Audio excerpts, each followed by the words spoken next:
दोस्तों, पिछली वीडियो में हमने देखा था कि अपने कुल का नाश हो जाने पर उशंस दुखी हो जाता है और आगे क्या करता है, चलो देखते हैं। अपने संपूर्ण वंश के नाश होने पर वो दुखी और व्याकुल हो गया। जंगल में यहां वहां घूमने और भटकने लगा। एक बार उशंस किसी तरह जंगल में भटक रहा था। तभी उसे बड़े जोर की प्यास लगी। कुछ दूर उसे एक विशाल सरोवर नजर आया। वो पानी पीने के लिए उस सरोवर के निकट गया। बंदरों का मुखिया झुककर उस सरोवर का पानी पीना चाहता था, पर तभी अचानक चौंक गया। उसने देखा कि बहुत से मनुष्यों और जीव जंतुओं के पैरों के निशान वहां थे। वे पानी पीने सरोवर में गए थे, पर वहां से लौटे नहीं थे। इस बात से उशंस चौंक उठा। उसने सोचा, हो न हो, इस तालाब में कोई रहस्य है। उसी समय उशंस ने पास में एक कमल की नाल देखी, तो उसे तोड़कर उसने उसे पानी में डुबोया। फिर उस कमल की नाल के सहारे तालाब का पानी पीने लगा। जैसे ही बंदर ने तालाब का पानी पिया, उसी समय उसे एक विशाल राक्षस दिखाई पड़ा। वो उसी तालाब से निकला था। उसके गले में जगम जगमग मोतियों की माला थी, जिसका प्रकाश दूर दूर तक फैल रहा था। उस राक्षस ने उशन से कहा, आप बहुत बुद्धिमान हैं। मैं आपके ज्ञान और समझदारी से बहुत प्रभावित हूं, इसलिए यहां आया हूं। इस तालाब का पानी पीने इतने लोग और पशु पक्षी आए जिन्हें मैंने खा लिया, पर अकेले आप ही हैं जिसने अपने ज्ञान और चतुराई से अपने को बचा लिया। इसलिए मेरे मन में आपके लिए बड़ी प्रशंसा का भाव है। आप मुझसे जो भी वरदान मांगना चाहें, मांग ले। उशंस ने मुस्कुराकर कहा, अगर आप मुझसे प्रसन्न हैं, तो आपके गले में ये जो अद्भुत मोतियों की माला है, वो कुछ समय के लिए मुझे दे दें। उन अनोखे मोतियों की माला पहनकर उशंस राजा चंद्र के पास गया, तो राजा मोतियों की चमक देखकर हैरान रह गया। बोला, अरे, ये तो अद्भुत मोती है। मैंने ऐसी मोतियों की माला कभी देखी नहीं। लगता है कि इसने पूरे राजमहल को ही प्रकाशित कर दिया है। तुम्हें ये मोतियों की माला कहां से मिली? बंदरों के मुखिया ने कहा, महाराज, ये माला मुझे यात्रा में मिली है। मेरे कुल का नाश होने पर मैं इस कदर दुखी हो गया कि मन को चैन ही नहीं था। व्याकुल होकर मैं इधर उधर घूमता रहा, कभी किसी जंगल में तो कभी नदी के किनारे। राजा चंद्र बोला, मैं तुम्हारा दुख समझ सकता हूं, लेकिन हालत ही ऐसी हो गई थी कि न चाहते हुए भी मुझे बंदरों के वध का आदेश देना पड़ा। इसके बिना घोड़े ठीक और स्वस्थ नहीं हो सकते थे, और ये तो तुम जानते ही हो कि राजकाज बिना घोड़ों के चल नहीं सकता। इसलिए मुझे ये अप्रिय निर्णय लेना पड़ा। कोई बात नहीं। बंदरों के मुखिया उशंस ने कहा, सेवक का कर्तव्य ही है कि वो राजा के काम आए। अच्छा है कि मेरे कुल के लोगों ने आपकी जरूरत पूरी करने के लिए अपने प्राण त्याग दिए। तभी राजा का ध्यान फिर से उशंस के गले में पड़ अपूर्व मोतियों की माला की ओर गया। उसने कहा, यह तो सचमुच विलक्षण मोती है। मैंने पहले ऐसे मोती कभी नहीं देखे। ये दुर्लभ माला भला तुम्हें कहां से मिली?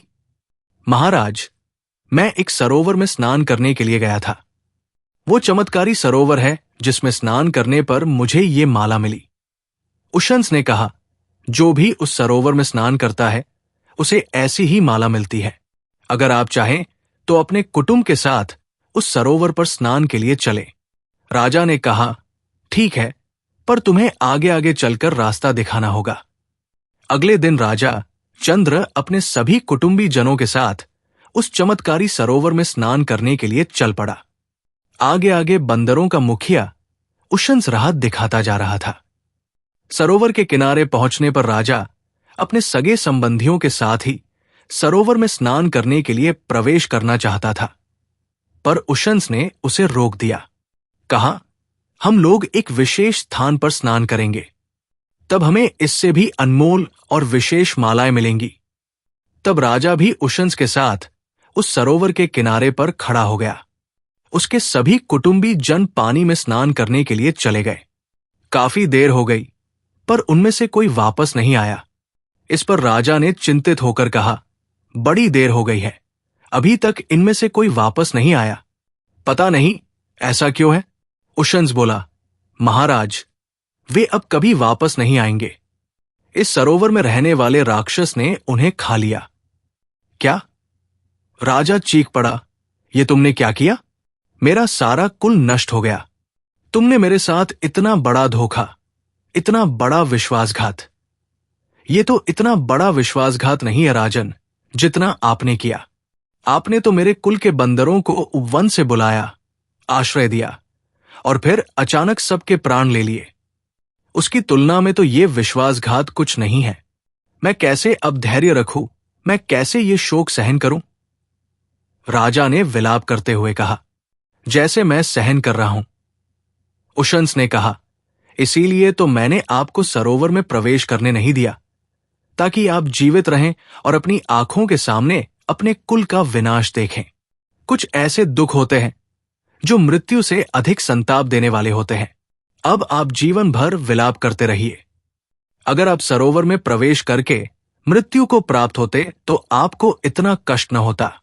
मैंने इसीलिए आपको अकेला जीवित बचे रहने दिया, ताकि आप याद रखें कि आपने मेरे संपूर्ण कुल का नाश किया था और इससे मुझ पर क्या बीत रही होगी।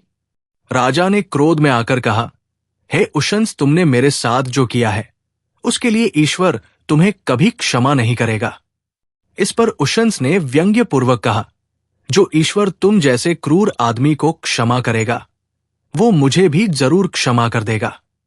मेरा अपराध तो तुम्हारी तुलना में कुछ भी नहीं है। अब राजा चंद्र भला क्या कहता। वो सिर झुकाकर वहां से चला गया, लेकिन इसके बाद उसने एक दिन भी कभी सुख की नींद नहीं ली।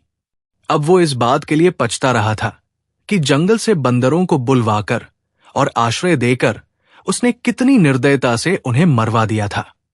धीरे धीरे बंदरों को भी पता चला कि बंदरों के अत्यंत चतुर और बुद्धिमान मुखिया उशंस ने किस तरह शक्तिशाली राजा चंद्र से अकेले ही बदला ले लिया। सुनकर बंदरों ने उसका जगह के जय गान करते हुए कहा, अगर कोई बुद्धिमान व्यक्ति चाहे तो अकेला ही बड़े से बड़े शक्तिशाली शत्रु से टक्कर ले सकता है। नीतिवान उशंस ने अपनी बुद्धिमता से ये साबित कर दिखाया है।